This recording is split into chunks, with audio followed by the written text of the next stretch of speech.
Greetings, greetings and blessings, everyone. This is James Thomas from Blue Star Spiritual, and this is our second vlog. Now, we've received a question from someone, which is with more people awakening or awake than ever, a lot of people are gravitating towards old pagan rituals. But are these rituals really necessary? What is it to be spiritual has changed a lot since these times. One of the reasons why, when people awaken, they gravitate towards Druidism and Wicca, things like this, the old pagan rituals and religions, is because of past life connections. Now, for many people, they believe that in order to be spiritual, they have to have adopted a spiritual belief of some sort or a religious belief.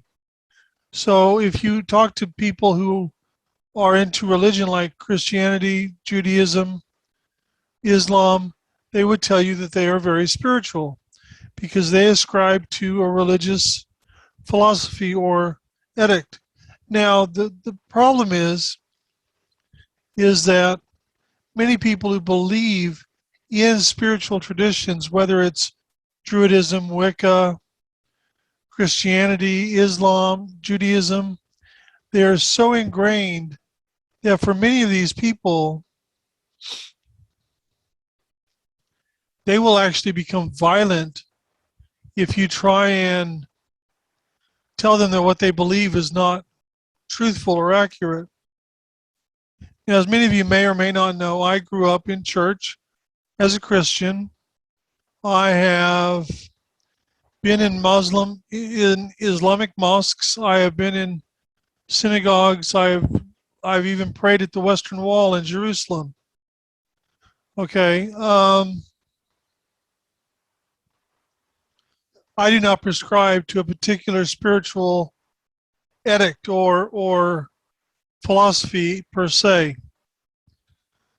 I believe in Source or God, however you wish to term that. I believe in that, and I live a spiritual life. And I believe that's one of the things that people are trying to discover right now. I mean, think about it.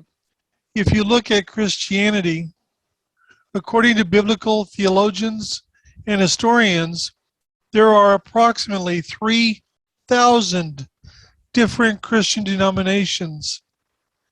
That's extraordinary. Then you've got all the different sects and denominations, if you will, within Judaism, within Islam, and of course Hinduism is made up of gods and goddesses. There's even gods and goddesses, if you will, contained within Buddhism as well. But you have different forms of Buddhism. I mean, think about it. Most people, when they think of Buddhism, they think peace, love, contemplation, these types of things.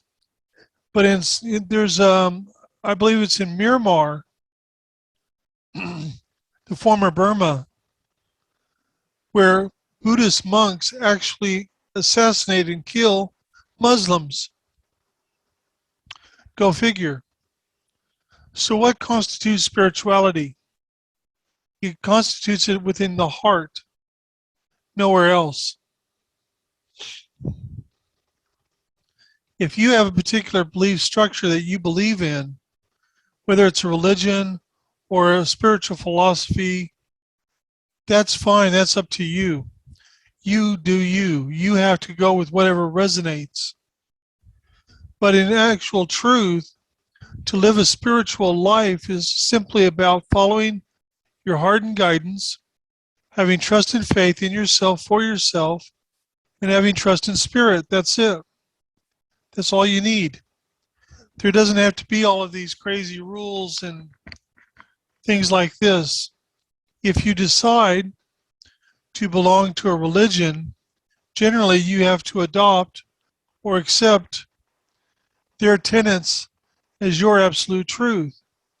Within Christianity, it's about believing that the Bible is the actual Word of God. even though there's so much that contradicts that statement alone.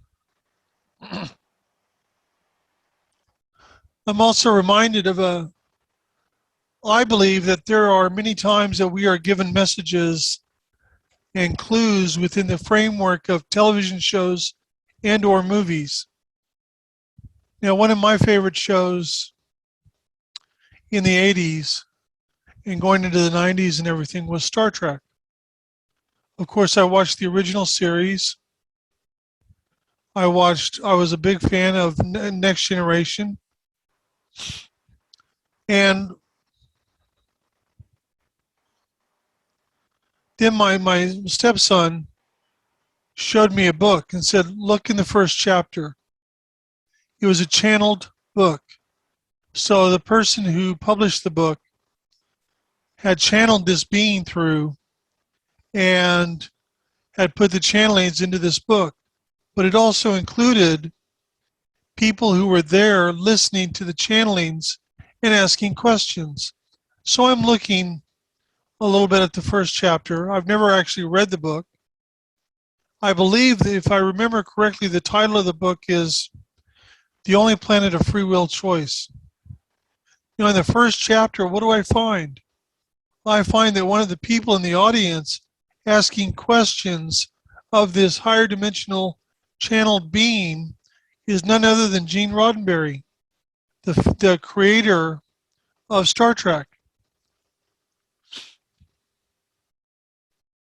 And I found that really fascinating, really interesting.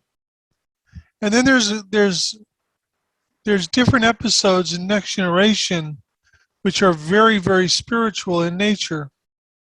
But there's a couple of episodes in particular that really drove it home, shall we say. Now, in the original series, there is an episode where Spock makes reference to Christianity and calls it a myth or mythology. And now I want you to understand something. Someone can say a belief is a mythology and somebody else can actually believe it as truth. There are people today, right now, who honestly believe and worship the ancient gods and goddesses of Egypt, as well as the ancient gods and goddesses of ancient Greece. Still to this day, there are followers and believers of Druidism, of Wicca, all of these things. And it's because people want to believe in something. They want to believe in something greater than themselves. There's this kind of almost like a device within every single person on the planet, whether a native human, starseed, whatever. And that is basically a driver, driving people to expand their knowledge, to stretch themselves, to push the boundaries of things. And it's very, very important to remember that. So in Star Trek Next Generation, one of the episodes is where, and this is, I believe, is in the first season. I may be wrong about that, but I think it is first or second. And the Enterprise comes across this small ship. And there's breathable, air or whatnot. So Data goes over, and I think someone else went over as well. Sorry, I don't remember all the little details. But needless to say, what they discover is they discover 3 people who have been cryogenically frozen at the time of their death. So that in the future, when technology was around, they could be brought back and have whatever killed them healed. And so these were the only 3 that were still alive in there. So Data makes the determination to take these 3 containers back to the Enterprise because the ship was on a course to go into a star. So they end up bringing them out of cryogenic freeze, healing them, and bringing them back to life. And they were just three very, very different people. You had a woman who was beside herself because her husband had organized this for her, and she had died of an aneurysm, so it was a very fast, unexpected death. One was this banker guy who it was his way of cheating death. And then a country singer who just thought it would be fun. But the banker guy is very, very adamant about wanting to call his lawyers, his attorneys. And Picard finally tells him, he says, look, there are no lawyers. Your law firm is gone, and it's been gone for centuries. And this guy is really beside himself. And finally, near the end of the episode, this banker guy asks Picard, what am I supposed to do? I don't have my money anymore. I don't have my anything.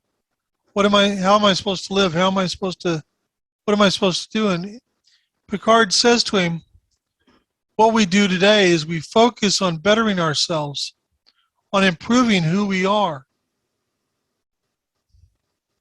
What a novel concept.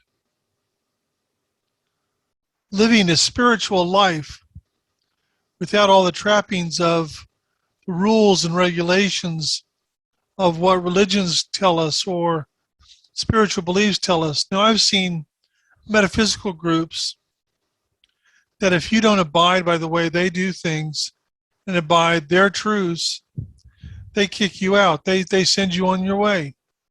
We don't want you, go away. They do that. I've seen them do that over and over again. Religions do that as well.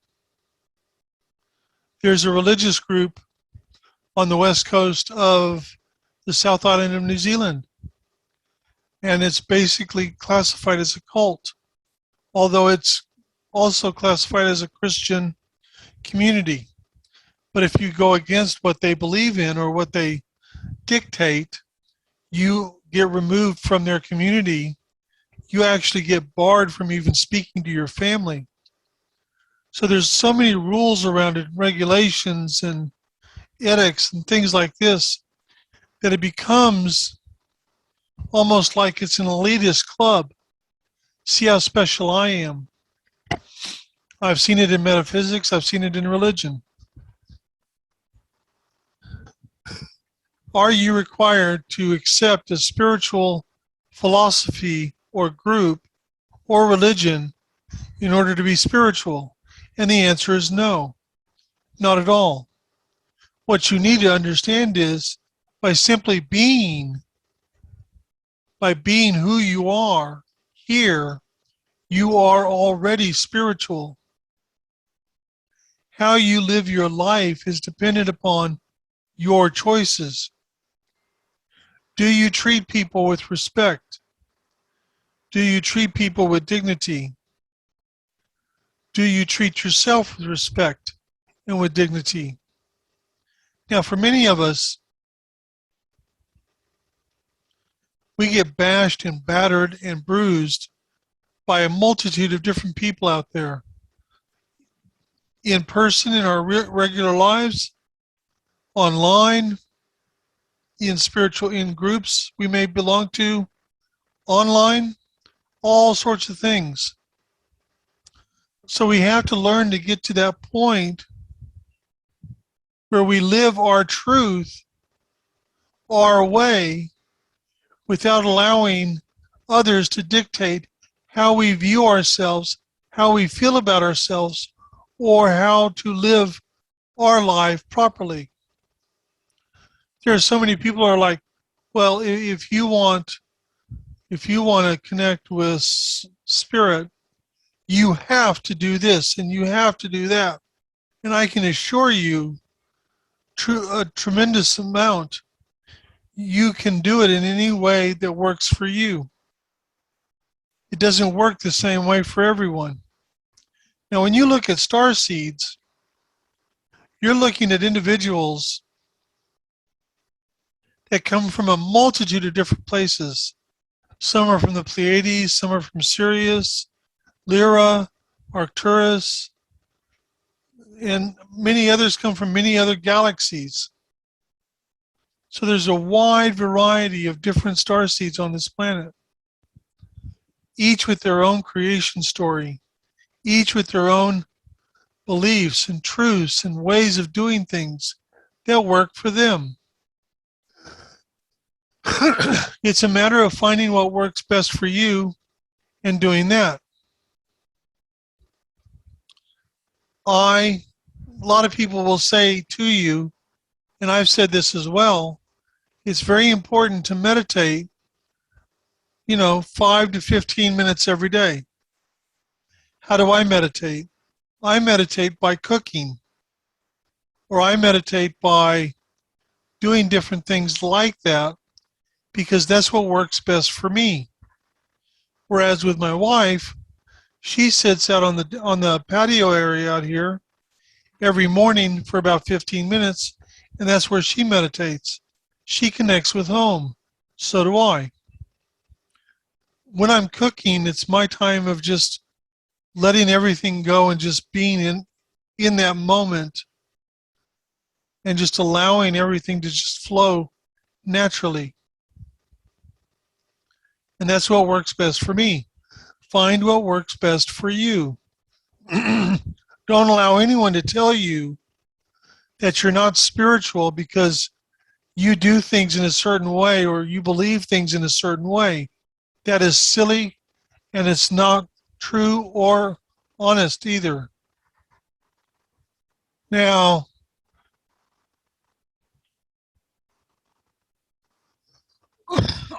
the same person sent another question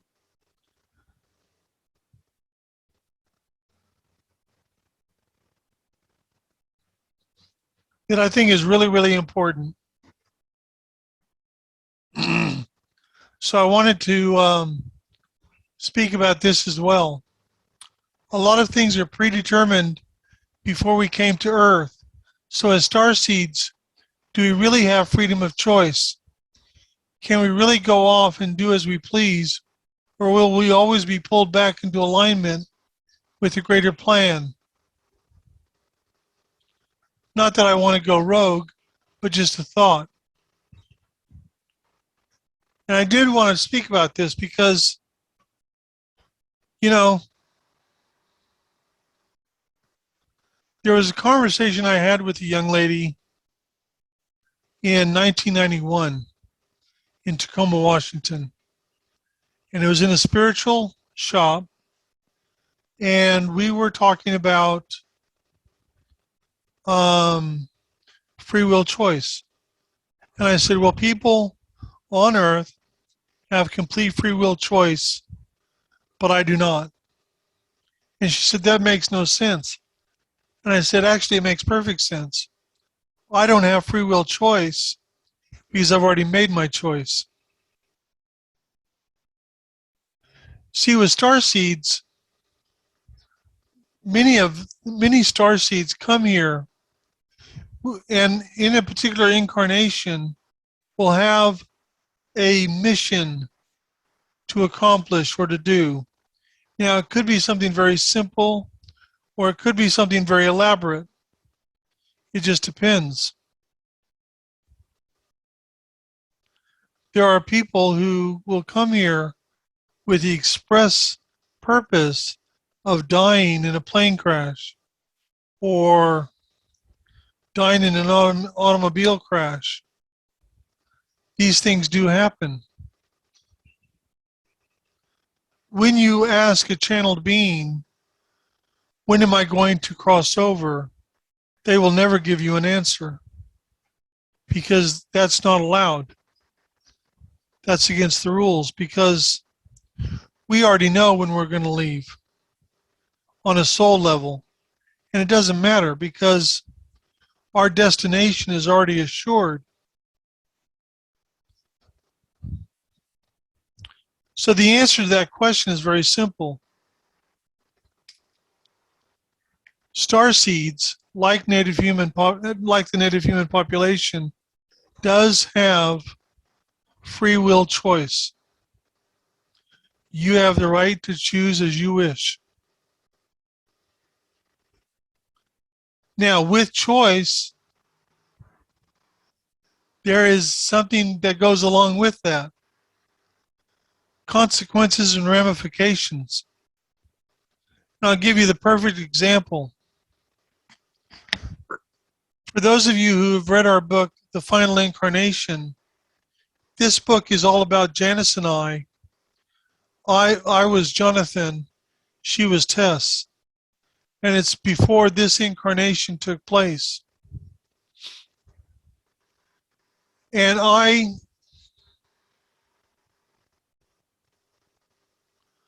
made a deal where I said, I'll go back one more time on one condition. We get to be together in that incarnation. They said yes.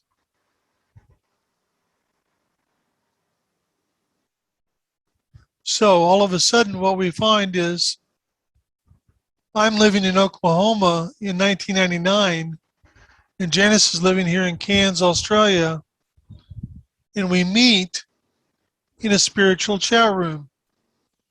But it's more than that. The night before, she had a dream. And she had this name spelled out, literally spelled out to her, Satanta.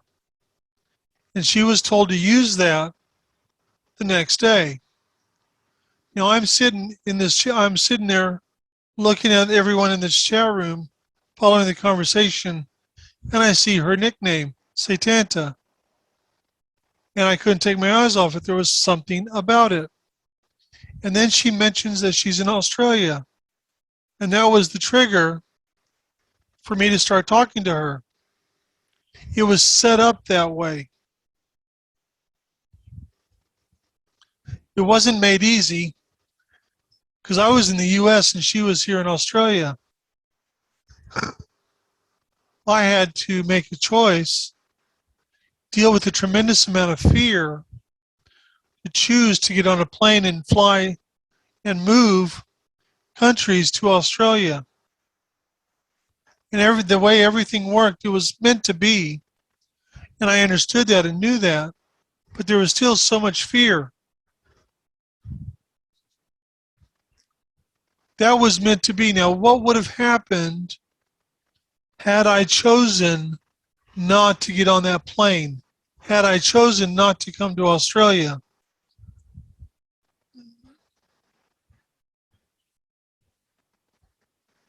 Through my discernment, what I determined, what resonated for me, was that before the end of 2001, I would have died.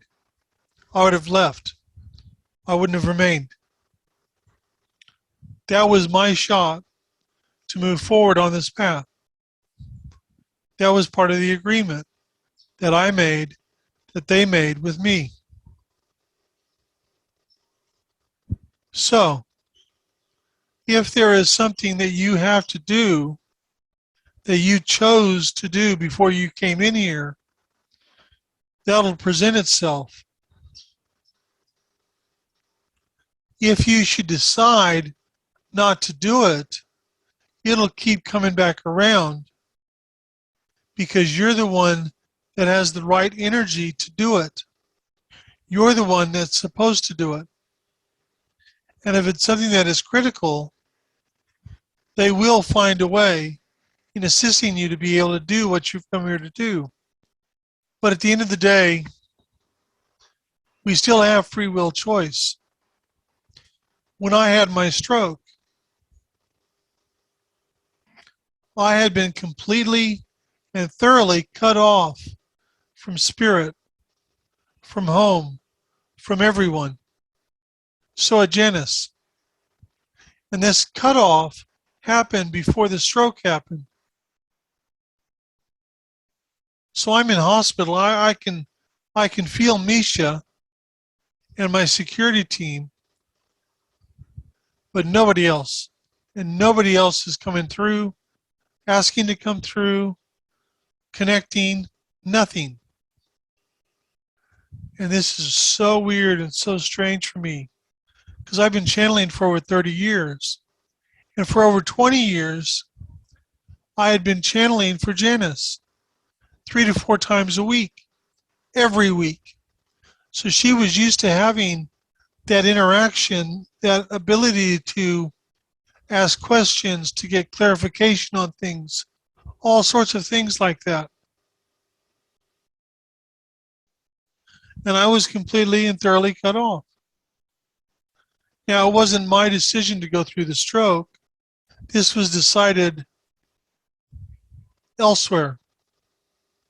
I know where the decision came from. I know why it came, all of that. It's not something for me to share.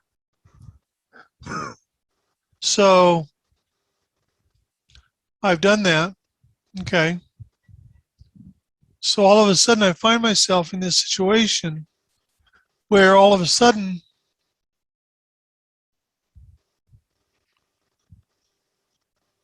I have a choice I have to make. I've had a stroke. They are literally transferring me from the bed to a shower chair or to a wheelchair in a sling hoist. I've lost the use of my arm and my leg. I can't walk. I can't do anything that I normally would do. I could have gotten angry and pissed off at spirit. I could have gotten angry at everyone else. I could have quit and given up. And if I had done that, I'd be in a rest home now or a assisted living facility. But I chose differently. I chose to get my life back. I chose to get back to where I needed to be, to get back to some semblance of normalcy. Now, the reason I'm telling you this is very simple. I said there are ramifications and consequences to our choices. Had I chosen to go down that road of anger and frustration and bitterness and not willing to do the work, not willing to stretch myself, not willing to get back up on my feet, I would have stayed cut off. Spirit would not be here with me now. Instead, about 2.5 to 3 weeks ago, that door was reopened. And I've started getting information in for a book that's called Origins. But it's more than that. It's literally about the very creation of the realm of Source, or the great central sun, the creation of this universe, all of it.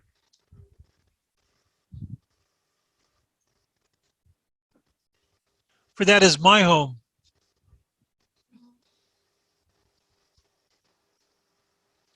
So all of a sudden, I'm getting this incredible information. But on top of that, my energy is very, very different. And it's much, much higher than it was before the stroke. Even last night, I had a massive day yesterday. I went to acupuncture. I had acupuncture done to my arm and my leg, and an arm and leg massage. I then went to hydrotherapy and did exercising in the pool and everything, which was brilliant. Like, it was so great to be in water again. And so I was really trashed, ready for bed last night. Got into bed. Janice came to bed, and she held my left hand. Now, in this moment, my left hand does not move on its own. It doesn't work yet. And even with her just holding my left hand, that in this moment doesn't move on its own, doesn't work. She's sitting there going, wow, your energy is so high. And I'm just going, well, I just want to go to sleep. So, I mean, it's like the stroke and being all disconnected. Part of it was about rewiring me and retooling me to run the much higher vibrational energy. I'm connected in places I never, ever even dreamed I would ever try and be connected into. And I can connect into anything now. And it's extraordinary. My ability to get names is still not very good, but there you go. So yes, you do have free will choice on anything. But remember, when you make choices, there are ramifications and consequences to those choices. So the best course of action always is to make the choices based on what your discernment tells you resonates within you, that where you're following your heart and guidance and your discernment, where you have trust in yourself and trust in spirit. That is the most important thing that you can imagine. And if you're doing that, you are living a spiritual life. You are of spirit. Every star seed on this planet is spiritual. That's why you're here.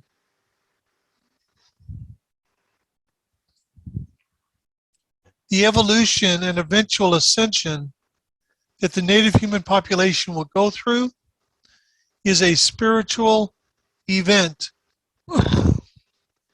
It is not, I mean, you can also classify it as biological in some regards, because there is a biological change that occurs within the physical body as they evolve.